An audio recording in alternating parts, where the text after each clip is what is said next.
right, I'm back. I was just looking through some stuff and I came across this video that shows a bit of the diffusion in the water that I was talking about before. So just watch right here. If you don't understand, I'm just trying to give you these waves were a little bit bigger. So.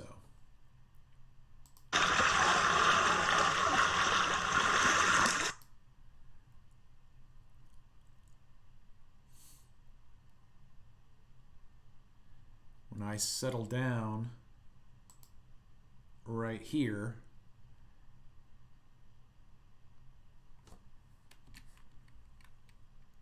all right, you can see it. Let me go back right there. You see that right there? See how the water is undulating and changing, right? That happens at greater distances on the ocean, but then there's just sky. We just need to understand that when you see,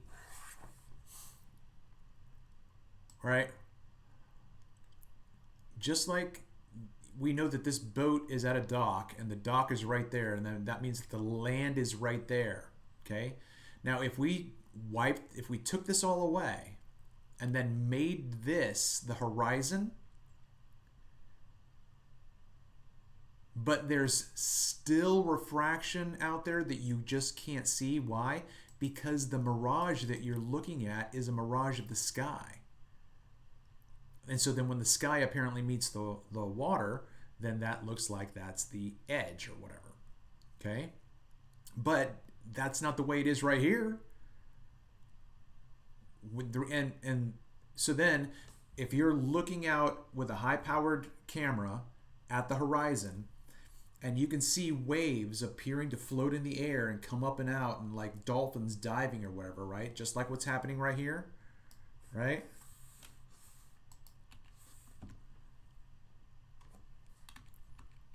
See how it moves?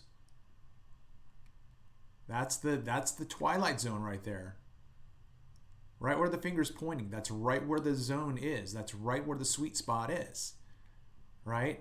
So then if you were looking then out over the ocean and you could see this happening, okay, that should tell you there's an inferior or there's a mirage out there. And then you know that the water is going farther and farther and farther away. And then the same reason why you can't see the shoreline right here, because the light's not getting to you. When the land goes far enough away into the medium, it's going to get swallowed up. You can't see forever. You just can't see forever. I think that's how I started this whole video right here. Watch this. There we go. I'm going to, whatever. Oh. Are you guys going to hear this on this? No. That's weird.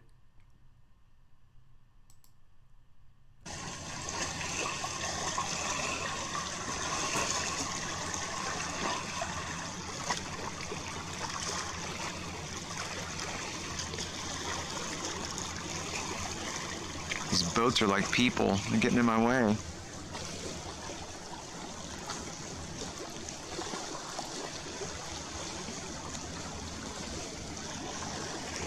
I cannot get this thing to balance right here, right here.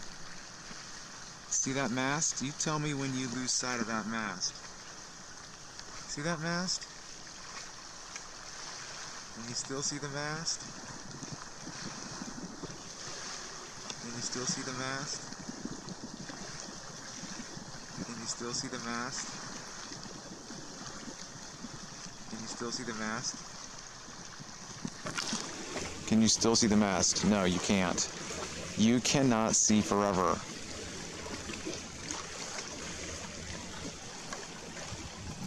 So then what I want to say right now is that just like the mast, just like the diameter of the mast, the width of the mast, not the diameter, whatever.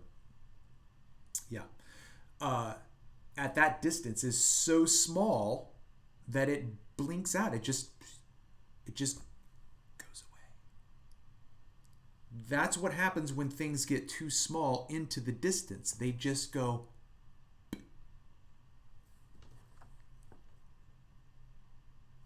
I had a fantastic experience in Milwaukee filming this. It was just a majestic. It was a majestic.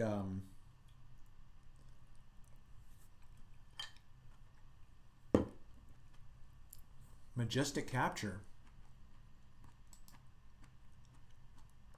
I mean, I guess I could show it right now. I'm trying to think about. Would I know which one it was?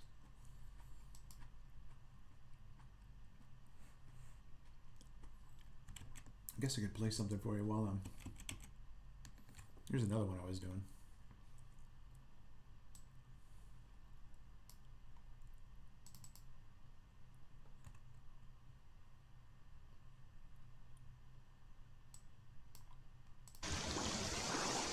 How far away is this boat?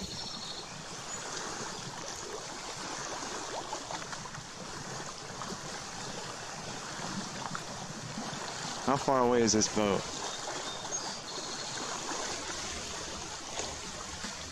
How far away is this boat? How far away is this boat? How far away is this boat? I mean, the point is that the limitation of what we can resolve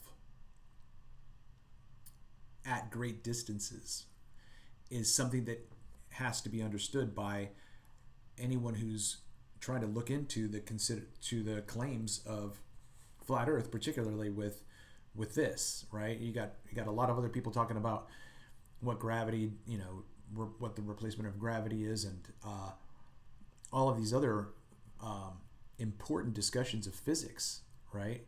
In terms of how we understand and explain all of the science in the past 150 years. How do we unsay what Einstein has, or whoever it was, has purported to say, right? So we have to start somewhere. Anyway, so if you're interested in this discussion, this is part of it. Like, you can't see this guy's right? Can you see his wedding band on his hand? No, you can't. Like, if he had one, you can't see it, but it's there,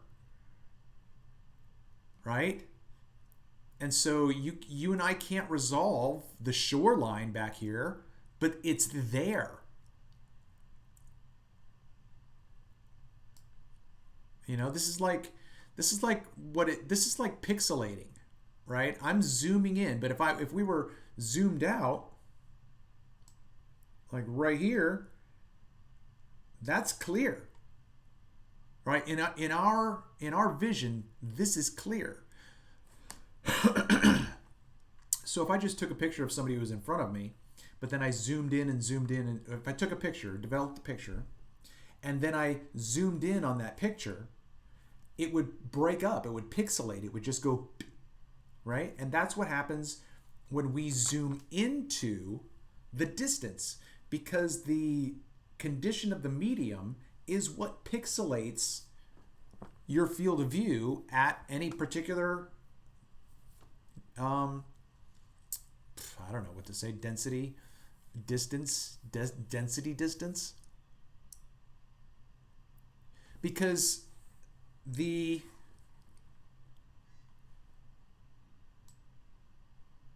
position of the horizon here is going to change.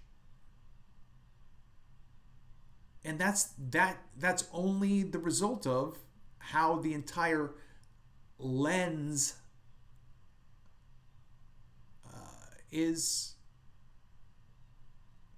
created to be. I think I just cleared my throat because I felt like I squeaked my voice. Okay, I don't even know what I'm doing. I'm just riffing right now. Like I'm whatever. What was I doing before this? I was supposed to be looking for something, and then I started riffing. What was I looking for, guys? Was I going to show you a video? It's gone. I got distractimated. Okay.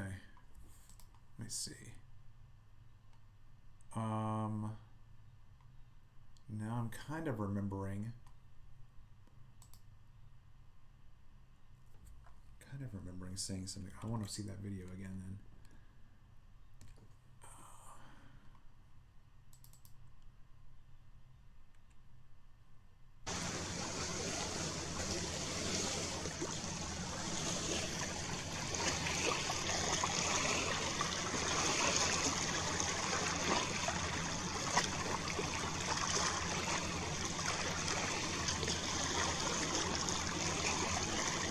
These boats are like people. They're getting in my way.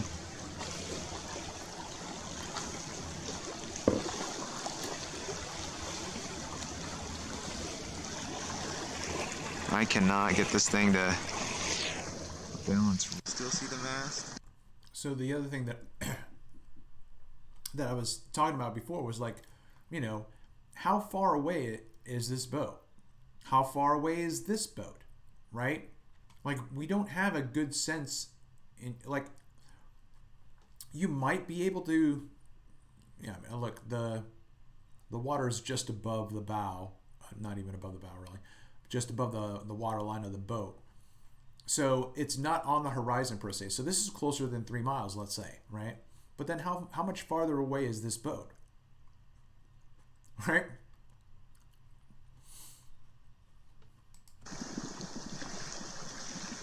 Can you still see the mast?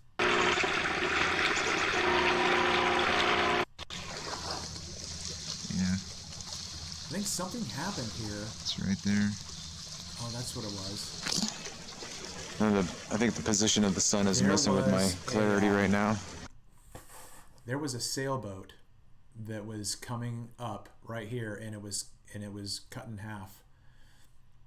And this is a park, you know. So this is not the curve of the earth, but this is what the horizon would be if this were gone and it was just sky. But if it's not the curve of the earth here, then 20 miles away when you see this again, it's still not the curve of the earth.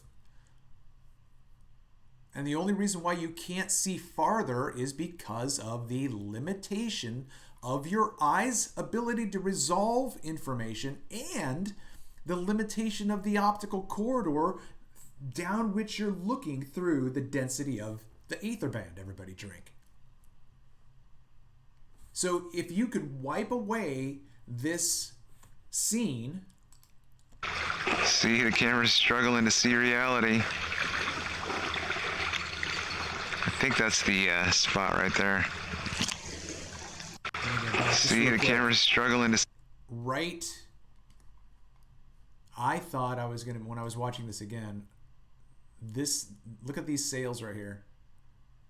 There's no hull. Where's the sailboat? You have anti-flat earthers who will tell you the sailboat is here on the other side of the world, and that this is the rest of the sail. Okay? They don't understand the nature of mirage. They don't understand it. Otherwise, they would never, ever suggest, this is really where I think it's coming back to it now. No one would ever suggest the flat earth concept ever in the world at any time.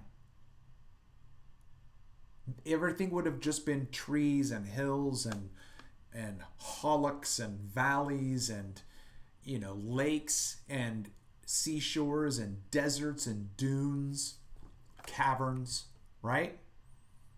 That's all anybody would have ever known.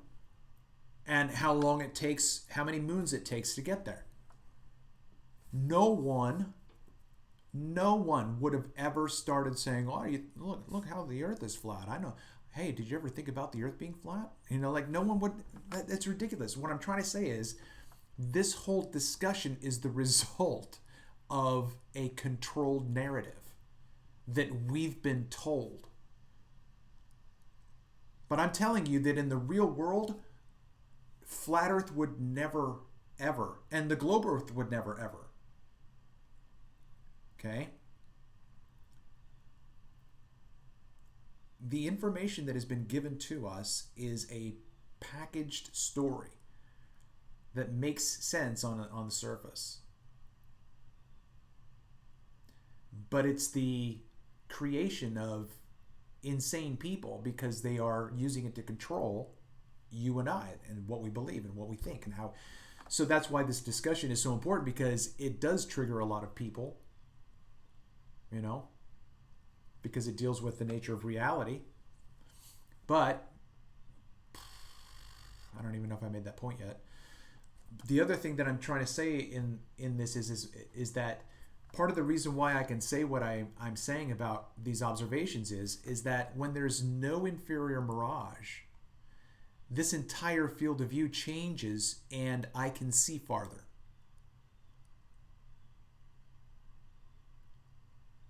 Right?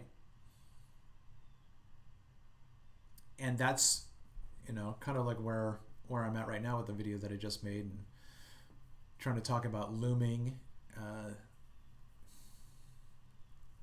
This whole science just completely needs an enema, an absolute thorough cleansing.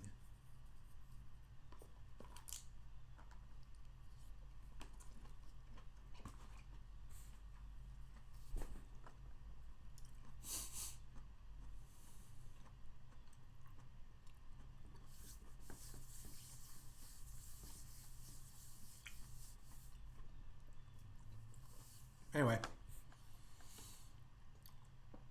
so this boat is moving across the screen here, and then see reality.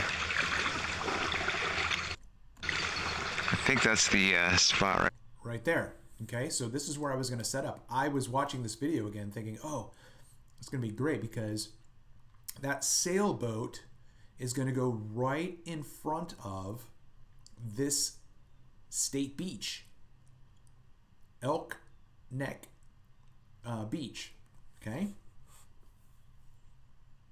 And then I have pictures of people on the beach, but you can't see the beach right now.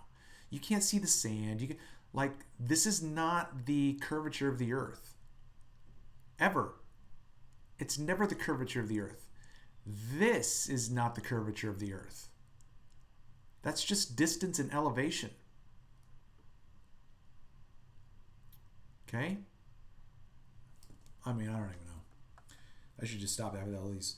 I should just release each of these installments. Instead of making one long video, I'm just going to put up all 5 of these things that I just did this morning. Just like part 1, part 2, part 3, part 4. All right. Whatever. This is whatever it is. I still haven't done what I wanted to do. So, hopefully, that might get some juices flowing. I don't know, man. So, if you've made it this far, listening to the sultry sound of my voice, thank you so much for tuning in. And please make sure before you leave to hit that Fonzarelli, smash that like, make sure you leave a comment, and let me know what you think about whatever. And then also share, if I didn't say this already, share the show. All right? Thanks so much. Until next time.